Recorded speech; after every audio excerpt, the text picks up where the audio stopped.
E aí, pessoal, beleza?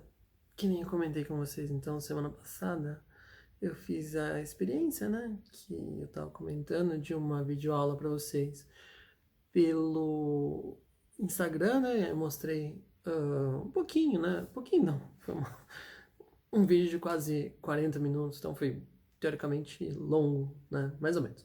Bom, eu tô fazendo de novo, né? Agora eu vou mandar para vocês o link pelas atividades, vai valer o resumo, no caso, agora, né? Só para também não deixar passar a aula ser simplesmente vocês ouvirem falando, alguns ouvirem, outros não, e aí ficar por isso mesmo, né?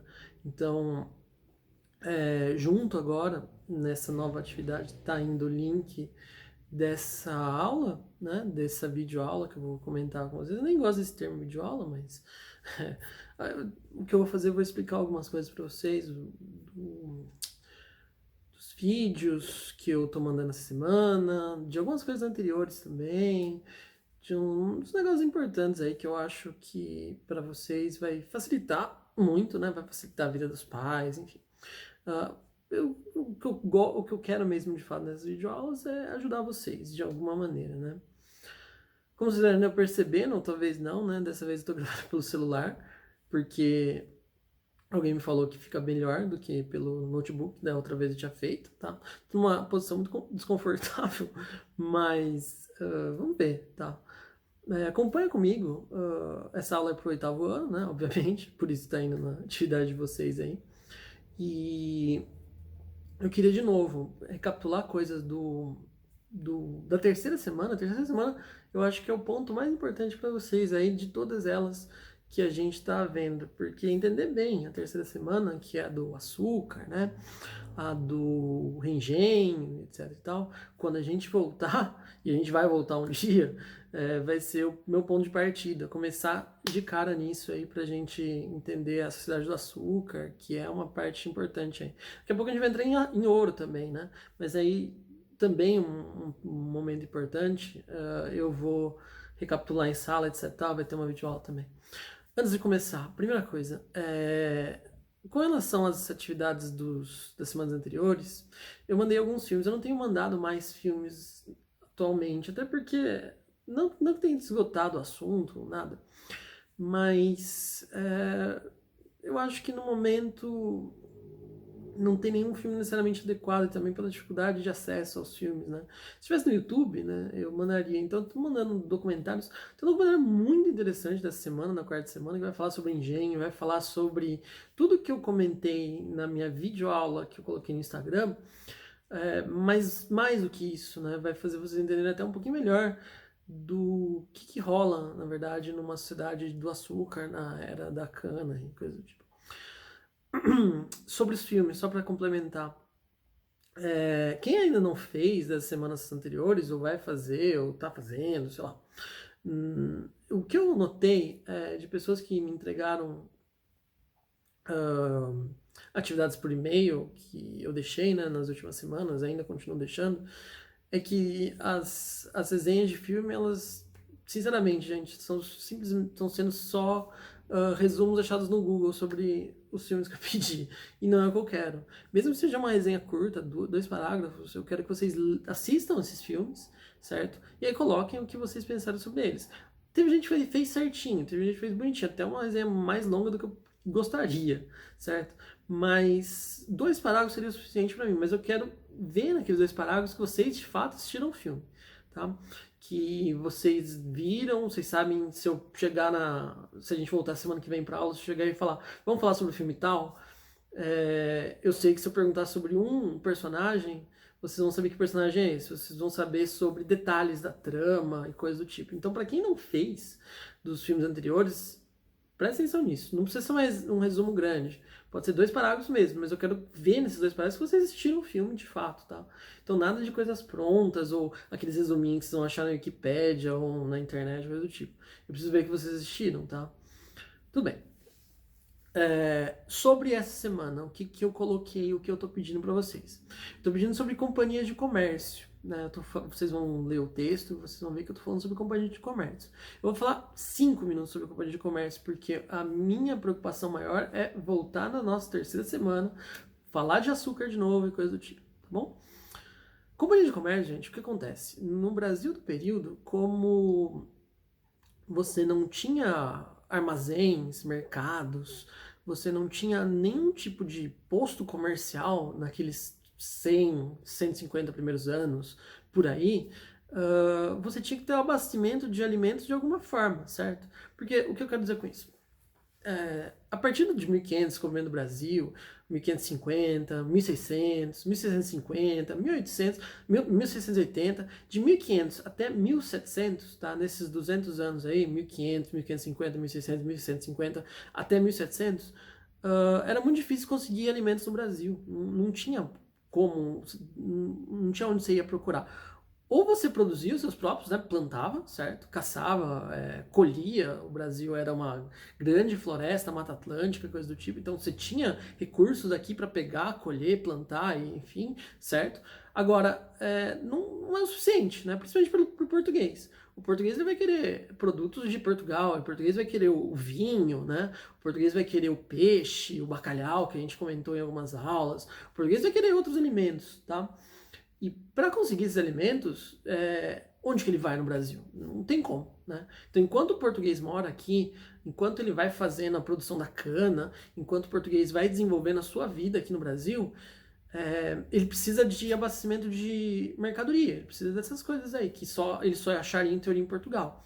Porque, de novo, que nem eu já falei para vocês, não tem armazém, não tem mercado, não tem onde você ir buscar essas coisas e comprar. Então, o que Portugal fez? Portugal criou as companhias de comércio. O que é uma companhia de comércio? São literalmente grupos burgueses que se organizam para levar esses produtos de Portugal para o Brasil.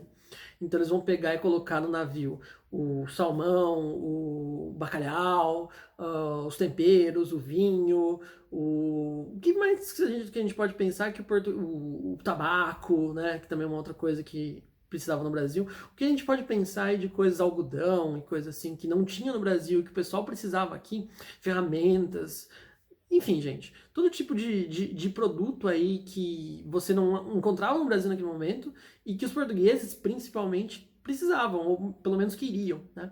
Então Portugal criou essas companhias de comércio, falaram para alguns burgueses, alguns grupos burgueses, para se organizarem e levarem esses produtos para o Brasil e vender para o pessoal que morava aqui, tá?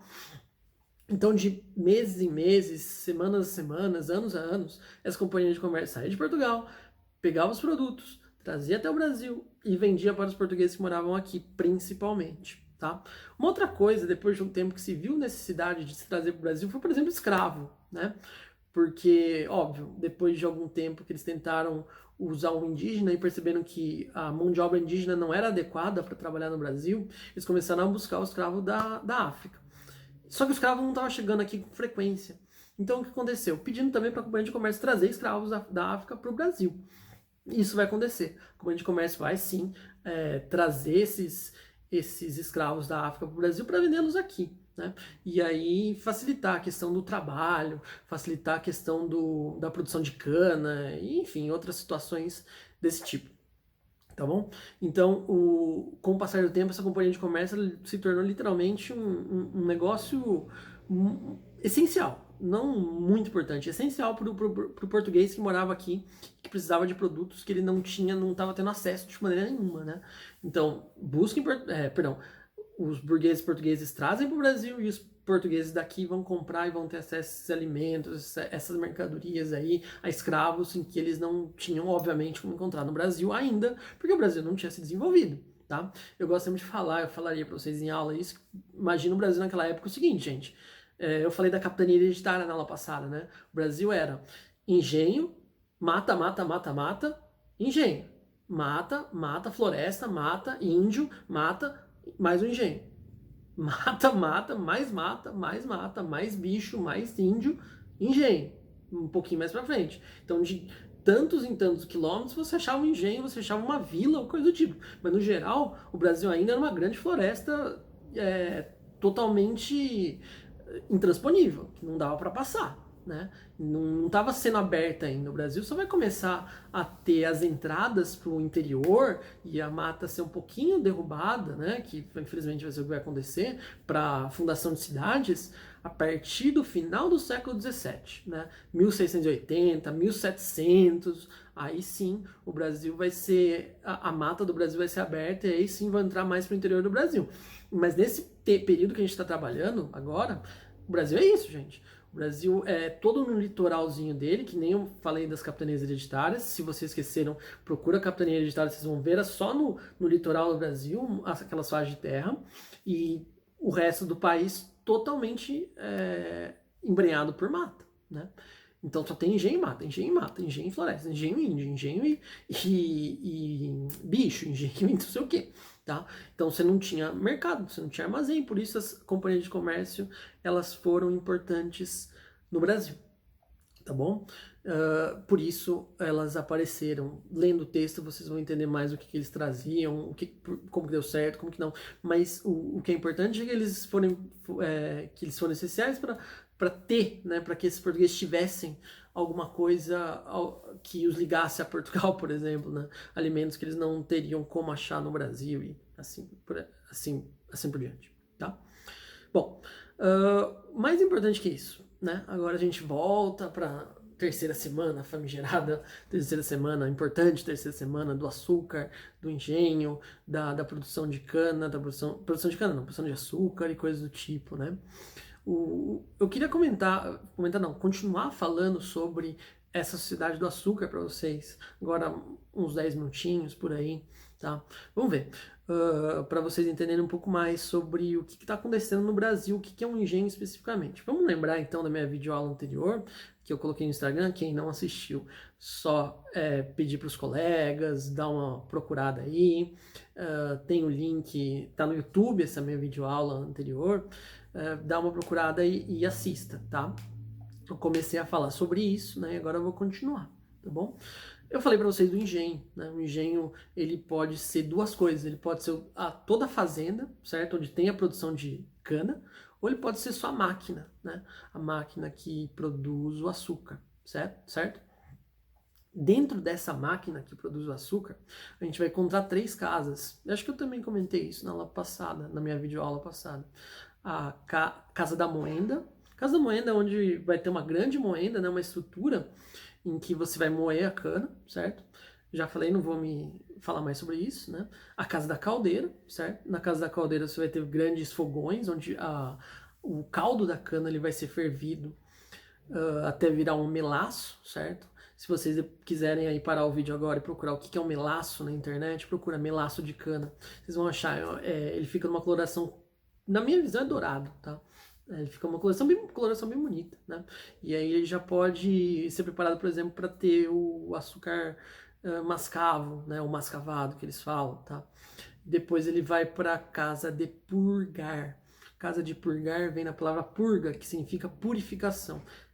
Que na verdade é só um grande galpão cheio de janelas, né?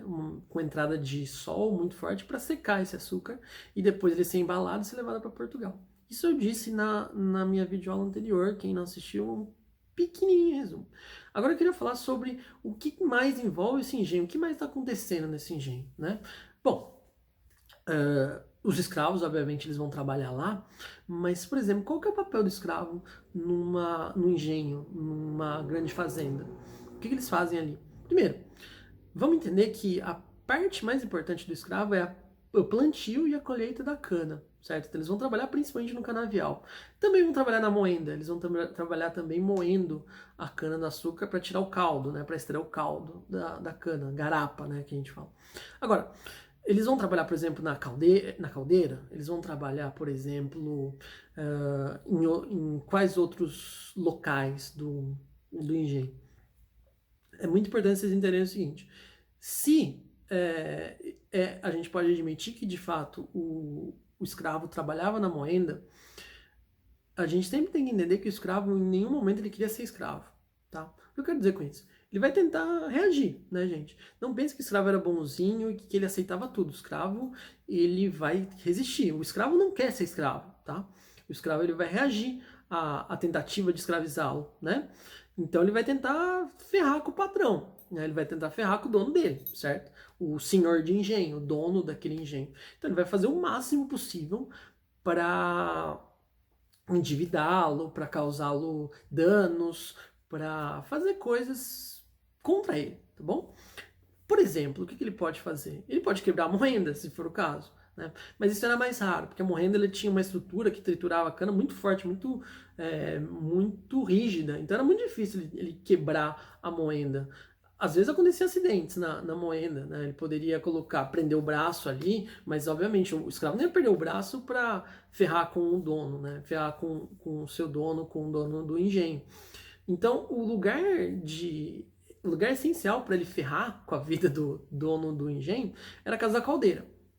Aí a gente vai ver que o escravo ele tentava o máximo para dificultar a vida do senhor de engenho. Como? Gente, a gente está falando de fogões, né, com grandes fogões, etc e tal, fornos enormes para aquecer, por isso caldeira, né, uma grande caldeira para aquecer aquele caldo, etc e tal.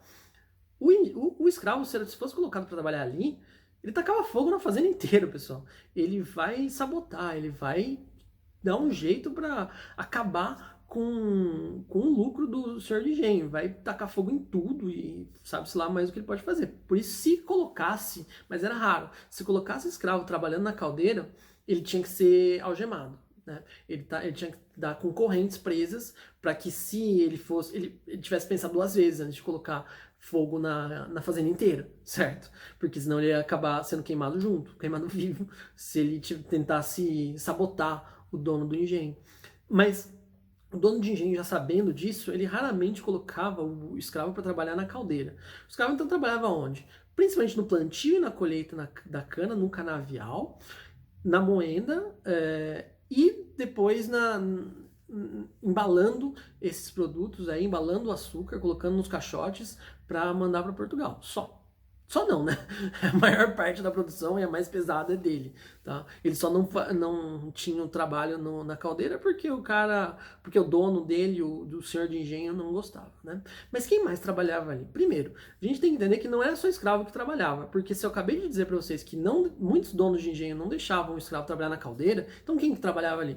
Vamos entender que além de escravo, tinha trabalhador assalariado no Brasil, ou seja, que recebia um salário para trabalhar na cana. Famílias pobres de Portugal que não tinham condição de ser donas de engenho, mas que vinham para o Brasil e buscavam alguma coisa para eles, né?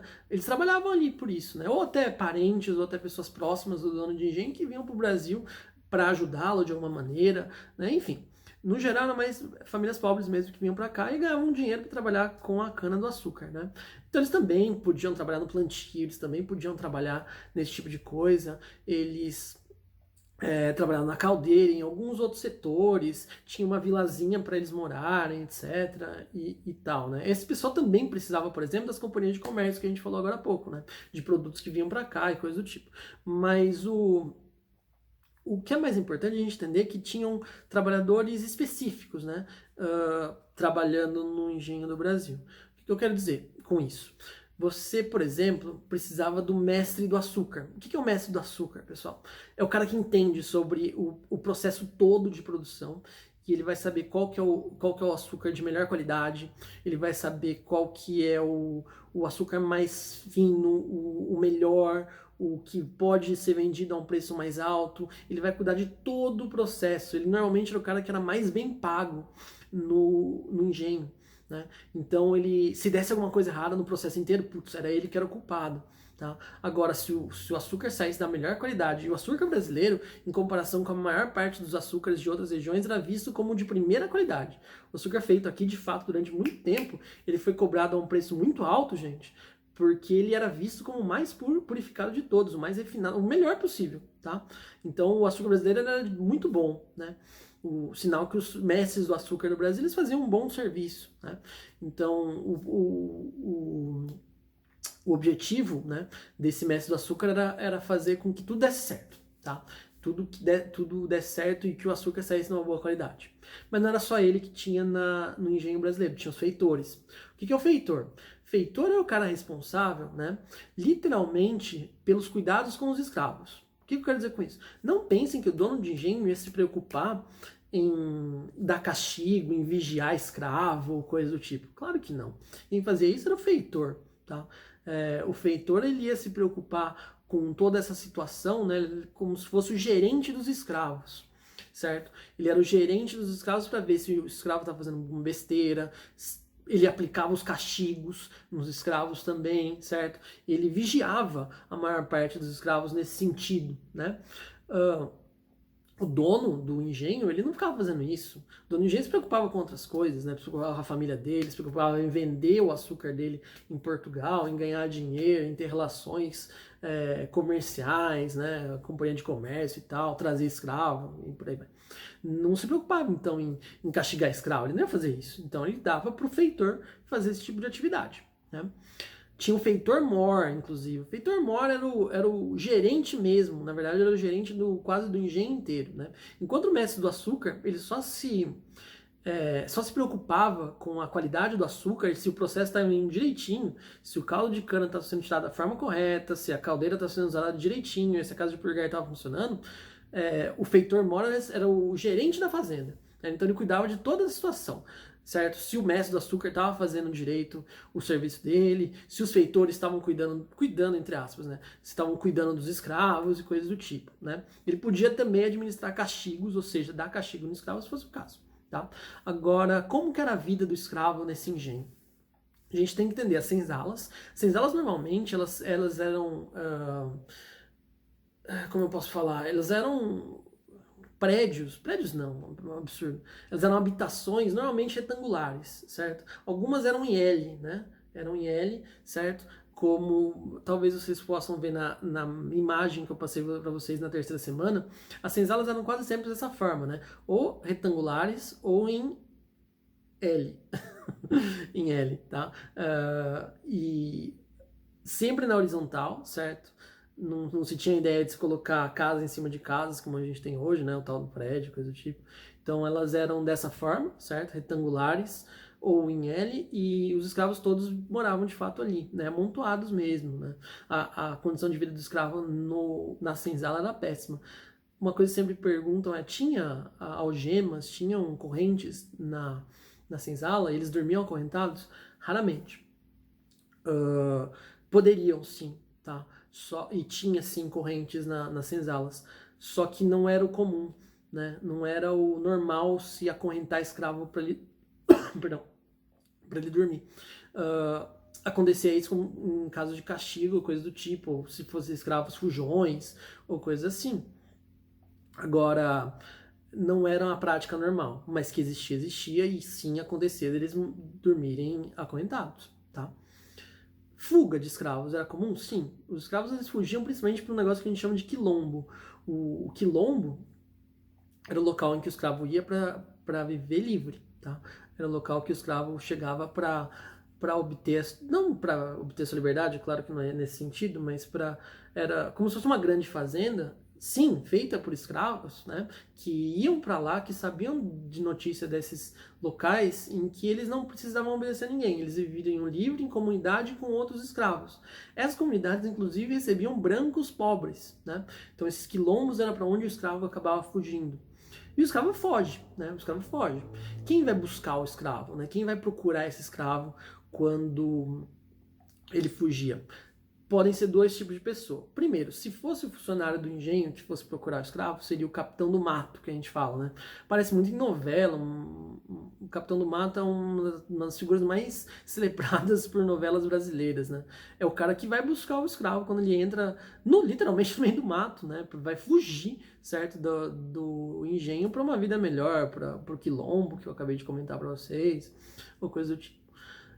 O capitão do mato vai buscar ele, né, traz de volta para a fazenda, e aí o feitor ou o feitor-mar vão lá e desce o chicote, né? Eles vão dar o castigo. É muito importante que vocês entendam que, embora as novelas, embora os filmes, eles demonstram muito os castigos aplicados a escravos, e eles aconteciam, eles eram muito mais comuns quando o escravo fugia.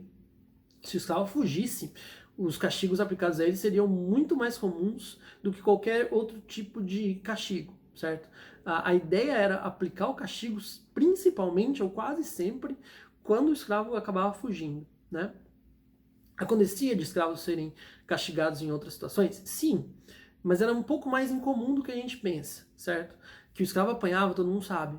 Que o escravo, ele não vivia em boas condições, todo mundo sabe. Mas a gente também tem que dar valor ao escravo e sua resistência. O que eu quero dizer com isso? Se o escravo apanhasse demais, ele não trabalharia no dia seguinte. Ou seja, o dono de engenho perderia dinheiro, né? Se o escravo apanhasse muito, ele, mesmo se tivesse condição de trabalho, ele não trabalharia, porque ele falaria, eu não consigo trabalhar, você bateu demais em mim. Então, uma tentativa de resistência desse próprio escravo. A gente não pode deixar isso de lado, tá? A gente não pode deixar de entender que o escravo, ele é um cara que não concorda com a sua escravidão. Ele não queria ser escravo. Então ele fazia de tudo para não ser escravo. Então, se eu posso sabotar meu dono, se eu posso fazer alguma coisa contra ele, eu vou fazer.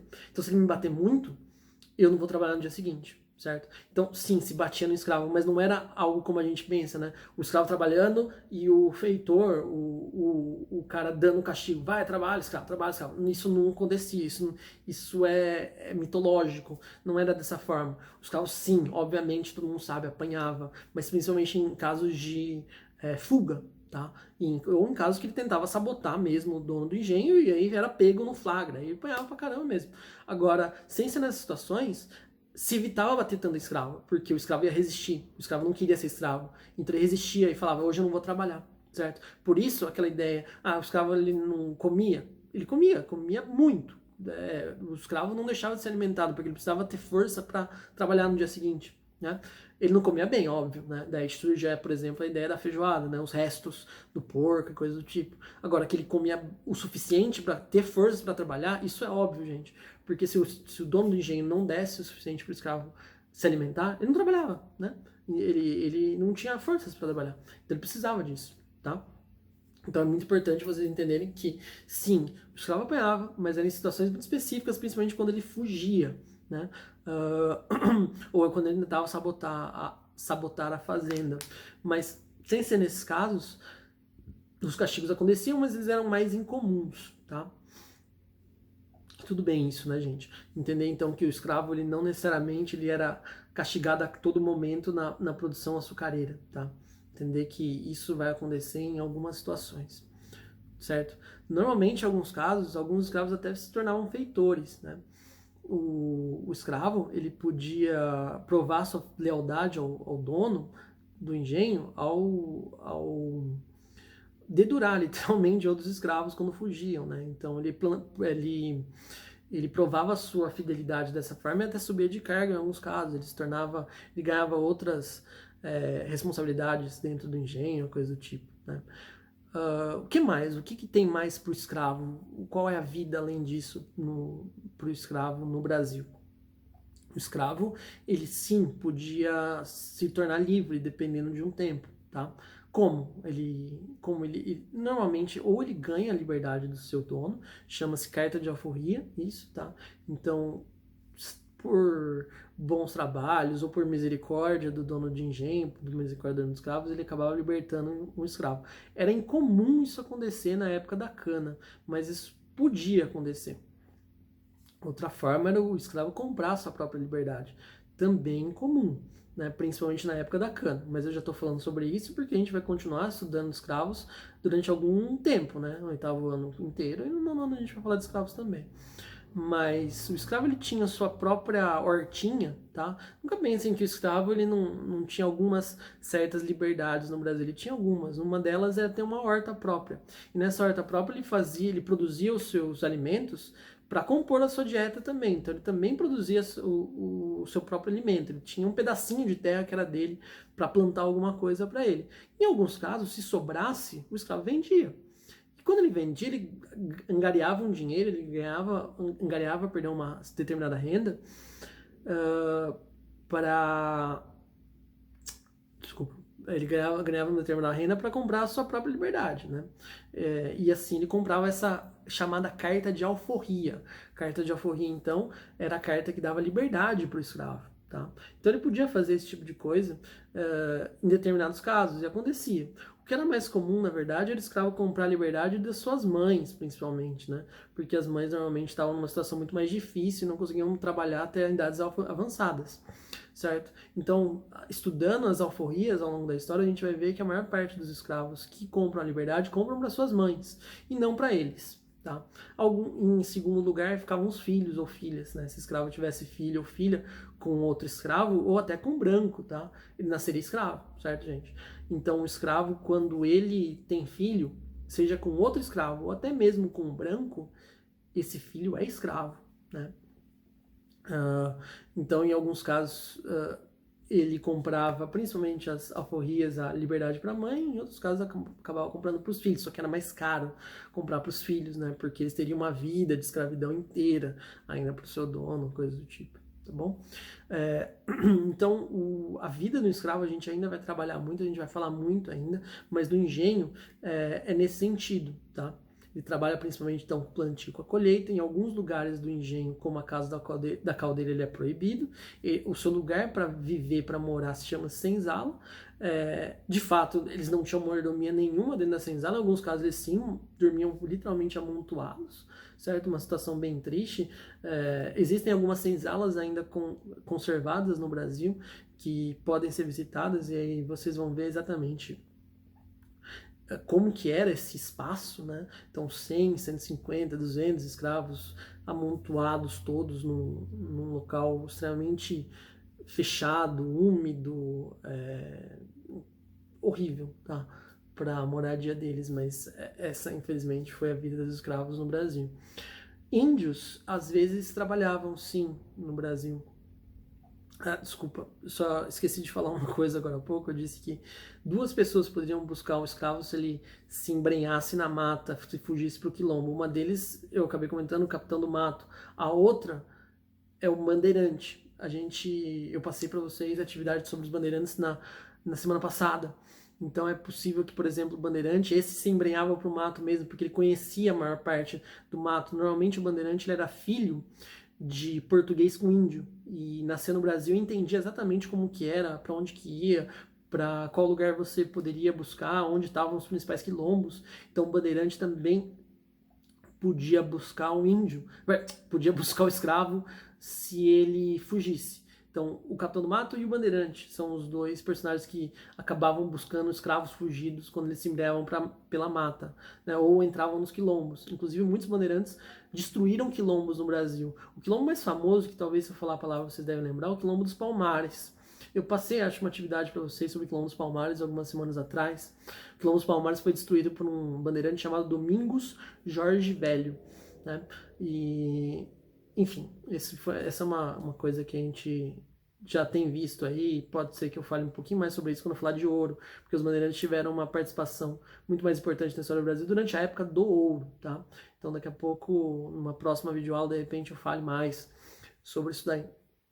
Mas, enfim, voltando ao que eu estava falando, índio também trabalhava em alguns casos no Brasil como um escravo indígena. Ele foi usado durante algum tempo no Brasil, mas depois de alguns momentos, alguns anos, foi proibida a escravidão indígena no Brasil por alguns motivos. O principal motivo deles é que o tráfico negreiro, que a gente fala, o tráfico de escravos, dava muito mais dinheiro do que simplesmente pegar o indígena, né?